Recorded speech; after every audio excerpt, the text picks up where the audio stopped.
이 이황이라고 하는 인물은 다 아시잖아요. 퇴계 이황. 이 퇴계 이황은 바로 여러분이 지금 이야기 주제로 삼고 있는 조선의 아버지들이라는 제 책에도 나와 있습니다. 그래서 이 조선의 아버지들이라는 책은 어, 사실 제가 역량이 부족해서 제대로 쓰진 못한 책입니다만 일정한 평가는 받은 것 같습니다. 그래서 이제 우리나라에서는 해마다 나오는 책들 가운데서 시민들이 많이 읽었으면 좋겠다 하는 책을 세종 우수 교양 도서로 뽑는데요. 그렇게 뽑힌 책이기도 하고 또 국방부에서는 내무반에 책을 한 권씩 비치하면서 그걸 진중문고라고 하잖아요. 이 진중문고로도 이 책이 선정이 됐고요. 그리고 제가 살고 있는 도시가 경기도 평택시인데 평택시에서는 이제 도서관에서 1년에 책 한 권씩을 선정해서 한 책 사업이라는 걸 했는데 그때도 이 책이 선정이 돼가지고 많은 시민들이 책에 관해서 읽고 또 저하고 이야기할 기회가 있었습니다. 이 책에 등장하는 인물 중에 한 사람 퇴계 이황. 이황을 모르실 분은 아무도 없죠. 이황이라 그러면은 16세기 한국의 성리학계를 대표하는 당시에는 뭐 성리학 다른 학문이 있었던 건 아니잖아요.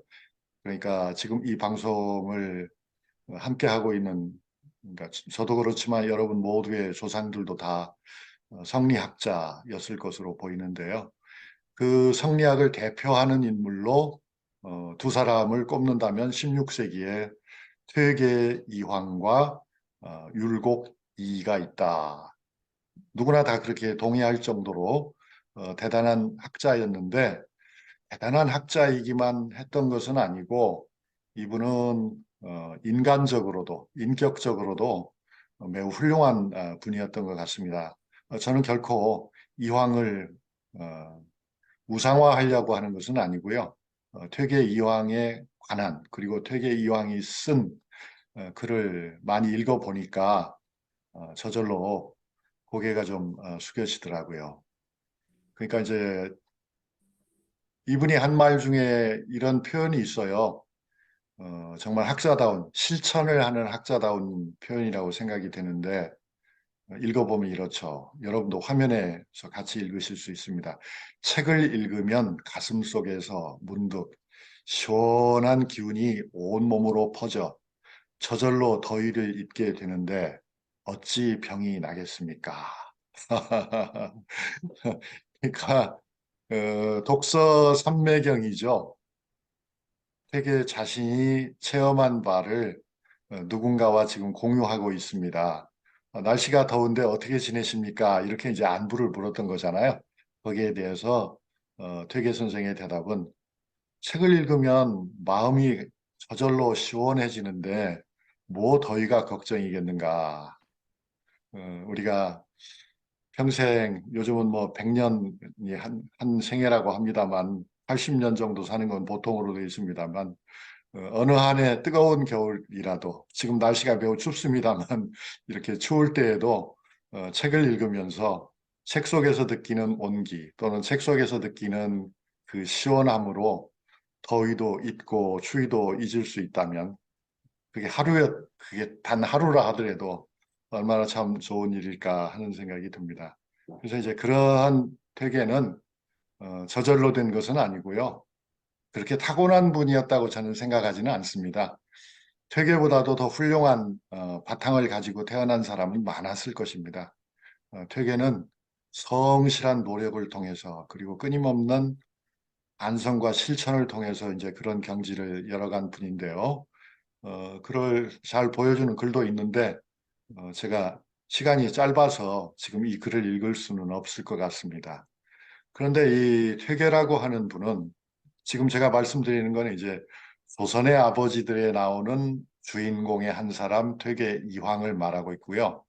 꼭 아버지에 국한해서 얘기를 하지는 않고 인간 퇴계를 설명하면 자연히 아버지 퇴계도 뚜렷하게 모습이 드러날 것이다. 그렇게 생각하면서 이야기를 하고 있습니다. 그 퇴계는 이제 존칭도 빼고 얘기하죠. 퇴계는 이런 생각을 가지고 있었어요. 배움에 귀천은 없다. 그러니까 퇴계에게 제자가 많을 것은 당연한 일인데 워낙 훌륭한 학자니까요.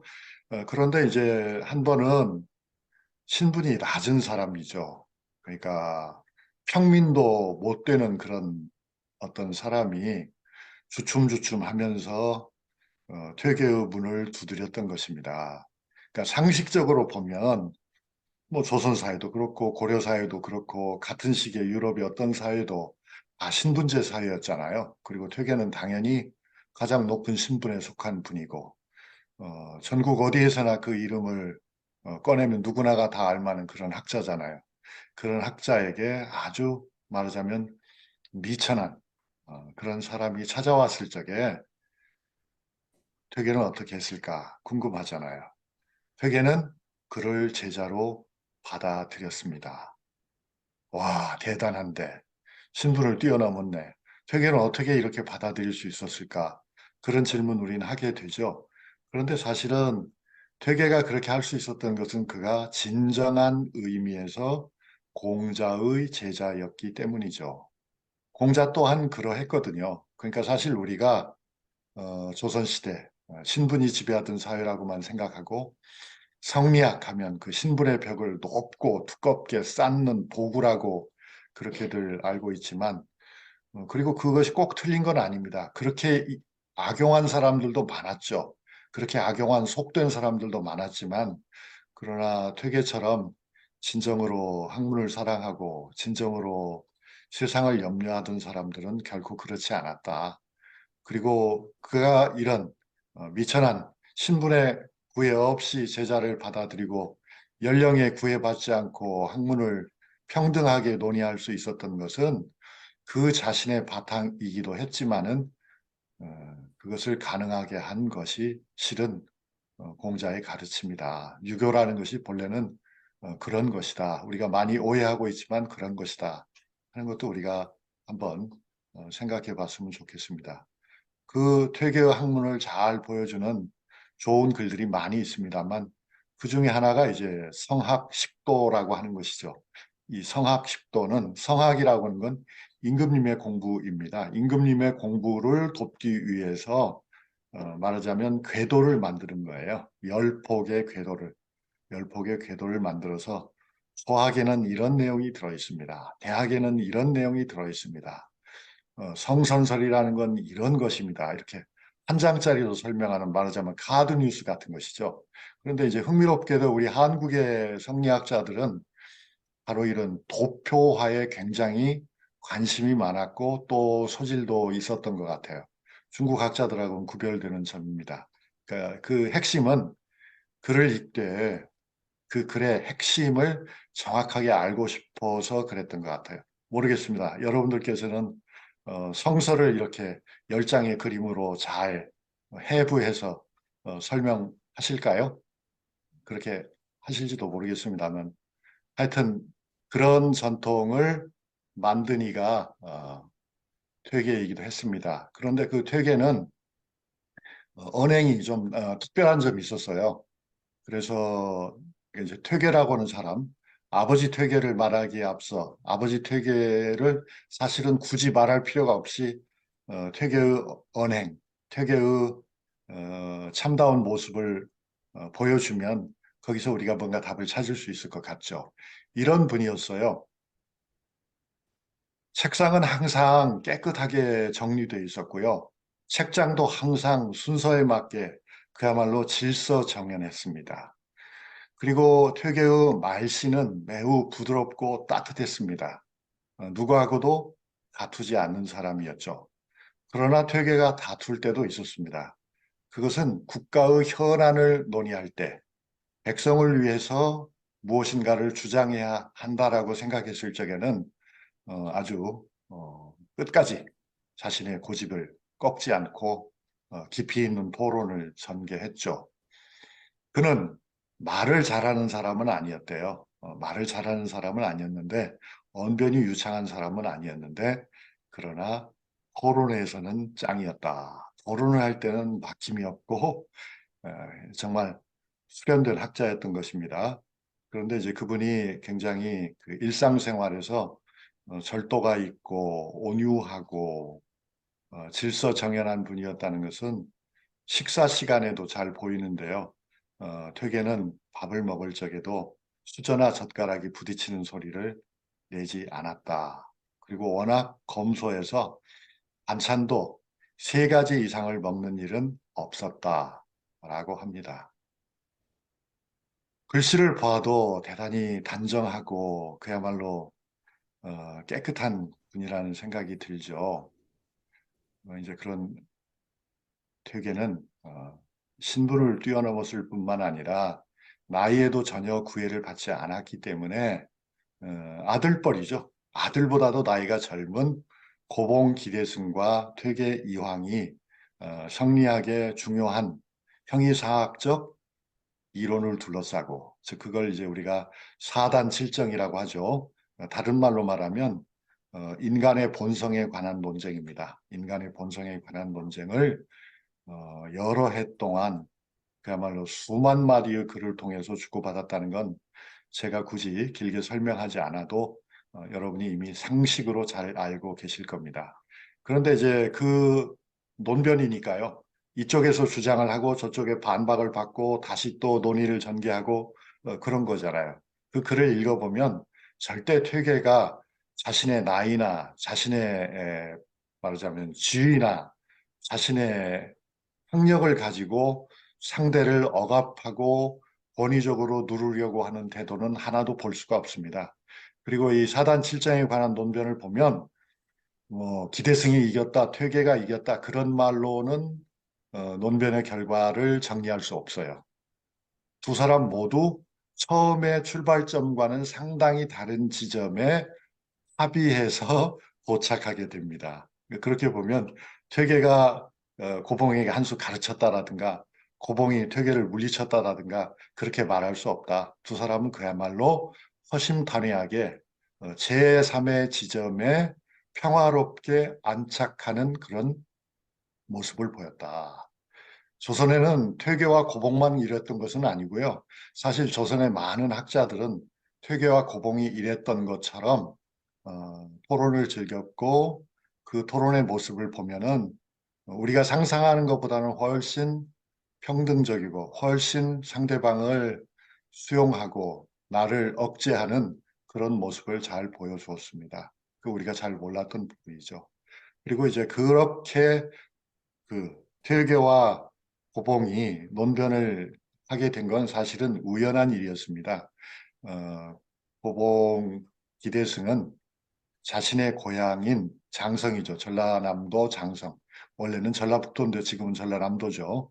전라남도 장성에 하서 김인후라고 하는 큰 학자가 있어서 이 김인후라고 하는 분하고 토의를 할 생각이었는데 이 김인후 선생이 일찍 숨을 거두는 바람에 별세를 하는 바람에 김 선생의 대신해서 김 선생 또는 그 이상의 학문적인 위치에 도달한 퇴계 이황을 찾았던 것입니다. 그 시대에는 또 경상남도의 진주에는 남명조식이라고 하는 학자가 있었죠. 그래서 하여튼 그 16세기 조선은 임진왜란이 일어나기 전에 조선은 별들의 시대였다고 해도 과언이 아니었습니다. 정말 훌륭한 학자들이 많았습니다. 그 퇴계를 기념하는 공간이 오늘날의 도산 서원이고 퇴계 당시에는 도산 서당이었다는 사실은 여러분이 아마 잘 아실 겁니다. 퇴계에게는 정말 많은 저서가 있습니다. 퇴계는 70세까지 사셨는데 당시로서 보면 아주 장수하신 거죠. 요즘으로 따지면 아마 90세 이상 살았다 이렇게 봐도 더 과언이 아닐 것입니다. 그런데 이제 저술도 대단히 많이 남겼고요. 자, 이제 저에게 주어진 설명하는 시간은 5분밖에 남지 않았는데, 그래도 교수님, 퇴계가 가정에서는 어땠는지도 좀 말씀을 하셔야 할 거 아닙니까? 우리가 책에서 다 읽긴 했습니다만, 이렇게 생각하시죠, 여러분? 그래서 이제 아내, 자식에 관한 이야기를 좀 해보겠습니다. 퇴계는 어, 어느 제자가 이혼을 상담하는 편지를 보내왔습니다. 뜻밖이죠, 여러분. 그게 퇴계 문집에 남아 있습니다. 그 퇴계 문집에 그 글을 읽어보면 어떻게 나와 있냐면 제가 이걸 다 읽지는 않겠습니다. 시간 관계상 여러분이 읽으실 수 있죠. 퇴계는 이제 평생에 두 번 결혼했습니다. 처음 결혼해가지고 부인이 일찍 사망하셨고 그래서 이제 두 번을 하게 되는데 두 번 다 실패였습니다. 실은 되게 자신이 고백합니다. 아내를 사랑하기가 너무 어려웠어요. 아내와 친하기가 너무 어려웠어요. 하지만 퇴계는 자신의 의무로 생각했습니다. 어, 아내를 이해해야 된다는 것, 그리고 아내와 함께 평화롭게 지내야 되는 것은 학자이자 한 인간으로서의 나의 도리이다, 의무다. 그래서 내가 이 부부관계를 제대로 하지 못한다면 내가 무슨 학자라고 말을 할 수가 있겠는가. 그러니 이혼을 하고 싶은 나의 제자 그대에게도 굉장한 어려움이 있겠지만은 나의 말을 잘 들어서 다시 한번 생각해 보는 것이 어떻겠느냐. 이렇게 충고를 했습니다.